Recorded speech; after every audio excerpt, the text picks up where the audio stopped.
ዓለምን በሙሉ አፍ ያስከፈቱት 10 ከእስር ቤት ወንጀለኞች ያመለጡባቸው መንገዶች።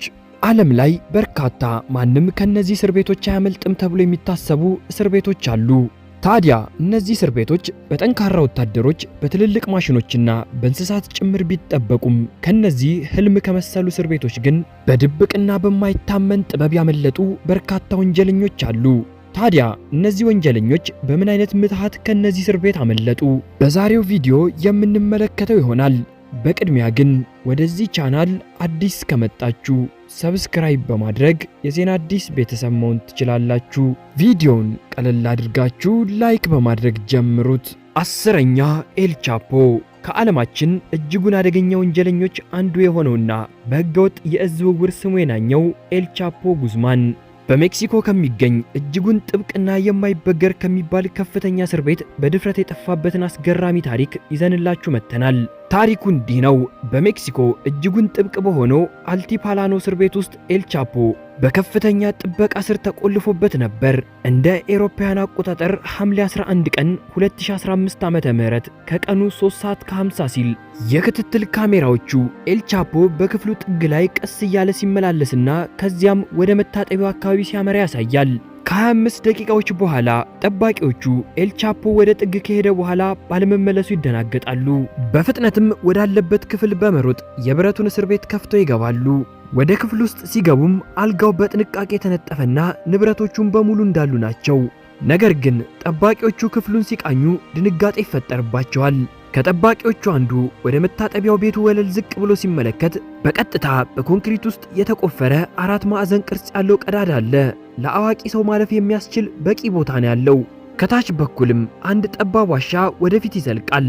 የኤሌክትሪክ መብራቶች ጣሪያው ላይ ተዘርግተዋል። የአየር ቱቦዎችም ግድግዳውን ተከትለው ተሰርተው በክፍተት ውስጥም አዲስ አየርን ይለቃሉ። በዋሻው መሃል ላይም ሐዲድ ላይ የተገጠመ ሞተር ሳይክል ተቀምጧል። እሱም ቆሻሻና የግንባታ ዕቃዎችን ከዋሻ ውስጥ ለማውጣት ለወራት ያክል ጥቅም ላይ የዋለ እንደሆነ ያስታውቃል። ጠባቂዎቹም ዝም ብለው መንገዱን ይከተላሉ። ታዲያ በዋሻ ውስጥ ብዙ ኪሎ ሜትሮችን ከተጓዙ በኋላ ሌላ እውነት ይገለጥላቸዋል። ለማምለጥ የተቆፈረው ዋሻ ከእስር ቤቱ መታጠቢያ ቤቶች በታች በትይዩ የተቆፈረ ነው። ይህ ደግሞ የብሉፕሪንት መዳረሻና የደህንነት ሂደቶችን ሙሉ በሙሉ ያጠፋና በእርግጠኝነትም ከእስር ቤት ውስጥ ካለ ሰው ከፍተኛ እርዳታ እንዳገኙ የሚጠቁም ነው። ዋሻው ከግማሽ ማይል በላይ የሚረዝም ሲሆን ሳንታ ሁዋኒታ በሚባል ሰፈር ውስጥም ባልተጠናቀቀ ቤት ውስጥ ያበቃል። ኤል ቻፖ የሚያመለጠው ይህንኑ ቤትና ግዙፍ ዋሻ ተጠቅሞ ነበር። ይህ አደገኛ ወንጀለኛም በዚህ መልኩ በዓለም ላይ የተደነቀውን የማይታሰብ እስር ቤት ሰብሮ ሊወጣ ችሏል። እናንተስ ኤል ቻፖ ከግማሽ ማይል በላይ የሚረዝም ዋሻን አስቆፍሮ ከዚህ እጅጉን ጥብቅ እስር ቤት ያመለጠበትን ይህንን ታሪክ እንዴት አያችሁት? 9ኛ ዩሺ ሽራቶሪ። በታሪክ ውስጥ ከእስር ቤት 4 ጊዜ ሙሉ በሙሉ በመሽለክ ዓለምን ያስደነቀውን በጃፓን የፍትህ ታሪክ ውስጥም አፈ ታሪክ የሆነውን ዩሺ ሽራቶሪ የተባለውን አስደናቂ ሰው ከእስር ያመለጠበትን ድንቅ ታሪክ እንመልከት። ዩሺ ሽራቶሪ ከዚህ ቀደም ከበርካታ እስር ቤቶች በተአምራዊ ሁኔታ አምልጦ ስለነበር በእስር ቤቱ ጠባቂዎች ዘንድ ልዩ ክትትል የሚደረግበትና ለማምለጥ ፈጽሞ የማይቻልበት ሰው ተብሎ ይታመን ነበር። በ1942ም የክረምት ወቅት ዩሺ ሽራቶሪ በጃፓን ሰሜናዊ ክፍል ወደሚገኘው እጅጉን ጨካኝና አደገኛ ወደሆነ እስር ቤት ተዛወረ።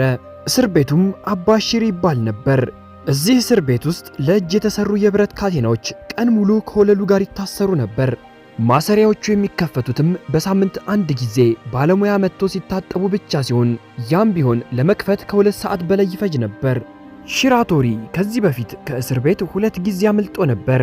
የመጀመሪያውን ያመለጠው ከመታጠቢያ ክፍል ሾልኮ በመውጣት የእስር ቤቱን ቁልፍ በመስረቅ ሲሆን በወቅቱም ጠባቂዎቹ እንዳያስተውሉት በአልጋው ላይ ድንጋይ ትቶ ነበር የወጣው። በሁለተኛው ማምለጫው ላይ ደግሞ ከማምለጫ ነፃ በሆነው በጠንካራ ብረት በተዘጋው ክፍል ውስጥ አስገቡት። ጠባቂዎቹ ስለሚፈሩትም በቀን ውስጥ ለበርካታ ሰዓታት ያክል እሱን ብቻ ይከታተሉት ነበር። በቀጥታ ይህ ሰው የማይታየው መጽሐፍ ሲያነብና ምግብ ሲሰጡት ብቻ ነው። ታዲያ ሽራቶሪ ይህንን ሁኔታ ወደ ድል ቀየረው። በሚቀጥሉት 2 ዓመታት ውስጥ ከእያንዳንዱ ምግብ የሚሶ ሾርባ እየቀነሰ በእጁ አንጎች ላይ የታሰሩ ካቴናዎች ላይ አፈሰሰው። በጊዜ ሂደትም ምግብ ውስጥ ያለው ጫው የሰንሰለቱን ማያያዣዎች ማበላሸት ጀመረ። በአንድ ቀዝቃዛማ ምሽትም ሰንሰለቶቹ ተሰበሩ። እጆቹ ነፃ ሲወጡ ግን ሌላ ከባድ ችግር ገጠመው። የታሰረበት ክፍል በር የምግብ ማስገቢያ ትንሽ ቀዳዳ ብቻ ነው ያለው። ታዲያ ለዚህ የወሰደው መፍትሄ ትከሻውን በግፊት አስገብቶ በማዞር መውጣት ነበር። አካሉን ወደፊት በመግፋት በቀዝቃዛው የኮንክሪት ወለል ላይ በህመም እየተሰቃየም ቢሆን አካሉን በኃይል ገፋው።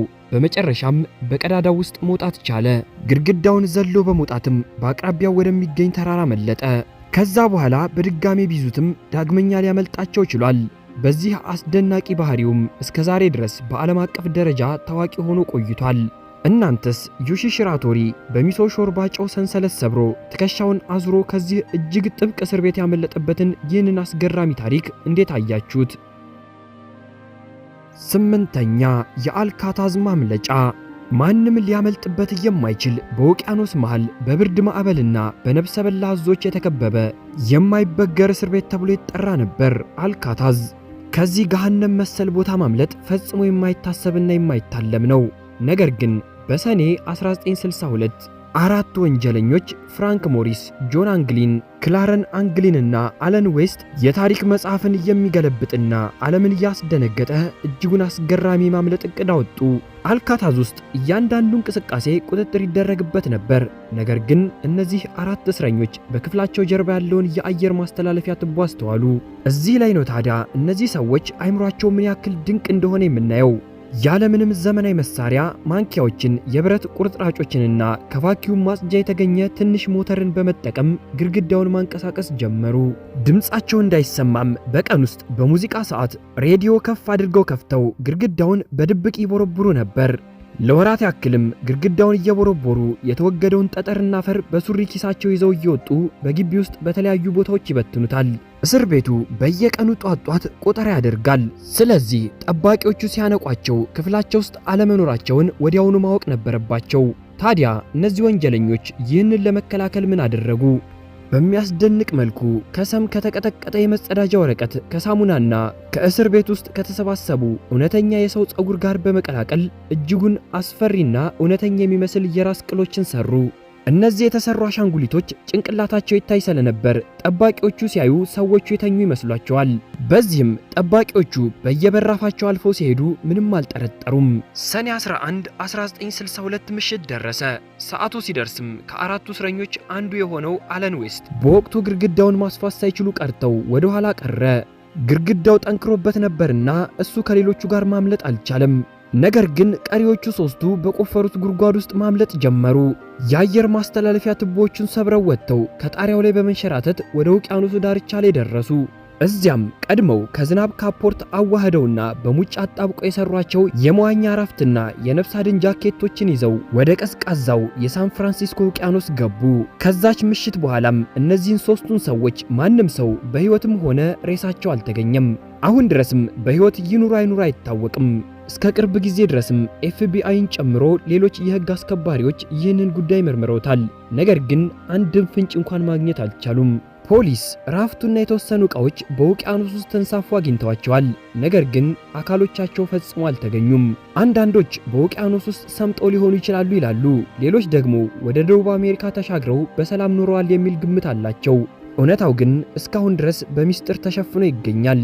እናንተስ ስለነዚህ ሶስት ወንጀለኞች ምን ታስባላችሁ?